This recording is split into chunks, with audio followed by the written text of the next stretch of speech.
Hi friends, Padmas mini കിച്ചണിലേക്ക് എല്ലാവർക്കും ഒരിക്കൽ കൂടി സ്വാഗതം.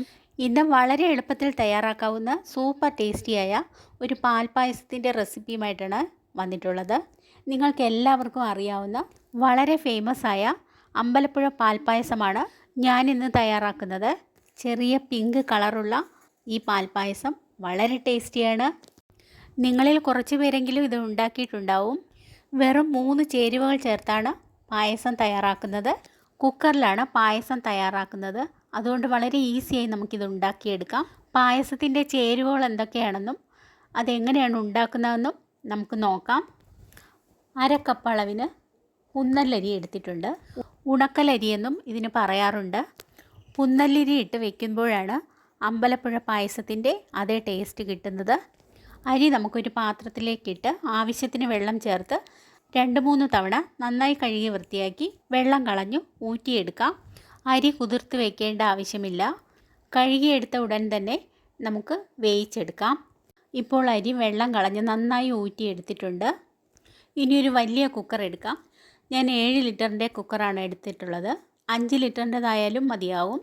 ചെറിയ കുക്കർ ആവുമ്പോൾ പാല് തിളച്ച് പൊങ്ങി വരുമ്പോൾ കളയാൻ സാധ്യതയുണ്ട്. അതുകൊണ്ട് ഇതുപോലുള്ള വലിയ കുക്കർ തന്നെ എടുക്കുക. അതുപോലെ തന്നെ നല്ല വൃത്തിയുള്ള കുക്കർ തന്നെ എടുക്കാൻ ശ്രദ്ധിക്കുക. ഞാൻ 1 ലിറ്റർ പാലെടുത്തിട്ടുണ്ട്. 1 ലിറ്റർ പാലെന്ന് പറയുമ്പോൾ 2 കവർ പാലാണ്. ഇനി പാല് രണ്ടും പൊട്ടിച്ച് കുക്കറിലേക്ക് ഒഴിച്ചു കൊടുക്കാം. വെള്ളം ചേർക്കാതെ കുറുകിയ പാലാണ് പാൽപ്പായസത്തിന് എടുക്കേണ്ടത്. അതുകൊണ്ട് പാലിനോടൊപ്പം വെള്ളം ചേർക്കരുത്.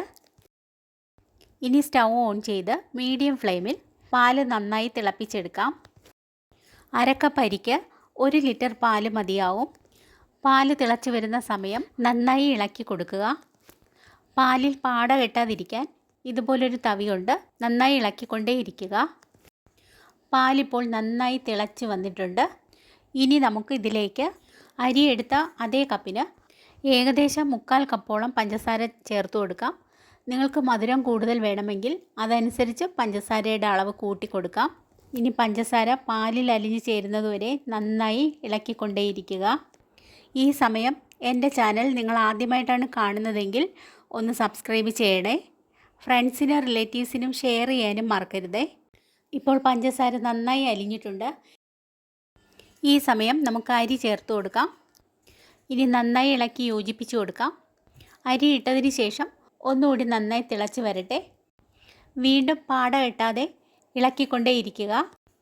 ഈ സമയം ഇനിയും സബ്സ്ക്രൈബ് ചെയ്യാത്തവരുണ്ടെങ്കിൽ ഒന്ന് സബ്സ്ക്രൈബ് കൂടി ചെയ്യണേ. നെയ്യോ വേറൊന്നും ഇനി നമ്മളിതിൽ ചേർക്കുന്നില്ല. പാലും അരിയും പഞ്ചസാരയും മാത്രം ചേർത്താണ് ഈ പാൽപ്പായസം തയ്യാറാക്കുന്നത്. ഇപ്പോൾ നന്നായി തിളച്ച് വന്നിട്ടുണ്ട്. ഇനി ലോ ഫ്ലെയിം ആക്കിയതിന് ശേഷം മൂടി വെച്ച് വേവിച്ചെടുക്കാം. തീരെ ചെറിയ തീയിൽ ലോ ഫ്ലെയിമിലിട്ട് വേണം അരി വേവിച്ചെടുക്കേണ്ടത്. ചെറിയ തീയിൽ പാലിൽ കിടന്ന അരി നന്നായി വെന്ത് വരുന്നതാണ് ഈ പായസത്തിൻ്റെ പ്രത്യേകത. ഇപ്പോൾ ആദ്യത്തെ വിസിൽ വന്നു. നിങ്ങൾക്ക് കേൾക്കാൻ വേണ്ടിയിട്ട് ഞാൻ വോളിയം കൂട്ടിയിട്ടുണ്ട്.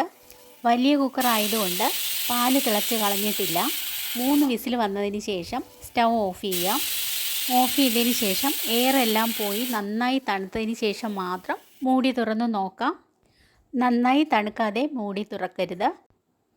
ഇപ്പോൾ നമ്മുടെ ചെറിയ പിങ്ക് ഷെയ്ഡുള്ള അമ്പലപ്പുഴ പാൽപ്പായസം റെഡിയായിട്ടുണ്ട്. വളരെ ഈസി ആയിട്ടല്ലേ ഇത് തയ്യാറാക്കിയത്. നിങ്ങൾ ഇതുപോലെ തന്നെ ഉണ്ടാക്കി നോക്കണേ. ഈ വിഷുവിന് വളരെ എളുപ്പത്തിൽ കുക്കറിൽ ഇതുപോലെ നമുക്ക് അമ്പലപ്പുഴ പാൽപ്പായസം റെഡിയാക്കി എടുക്കാം. ഇതുപോലെ വളരെ ഈസിയായി നിങ്ങളൊരു അമ്പലപ്പുഴ പാൽപ്പായസം ഉണ്ടാക്കി നോക്കൂ. ഫീഡ്ബാക്ക് അറിയിക്കാനും മറക്കരുതേ.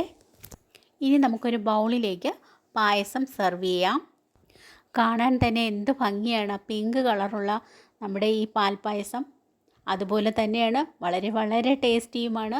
ഇനിയൊരു പ്രത്യേകത കൂടിയുണ്ട്. പാൽപ്പായസത്തിന് മുകളിലായി തുളസി ഇല കൂടി ഇടുന്നുണ്ട്. ഇപ്പോഴാണ് ശരിക്കും അമ്പലപ്പുഴ പാൽപ്പായസം ആയത്. ഈ വിഷുവിന് നിങ്ങൾ തീർച്ചയായും ഇതുപോലെ അമ്പലപ്പുഴ പാൽപ്പായസം ഉണ്ടാക്കൂ.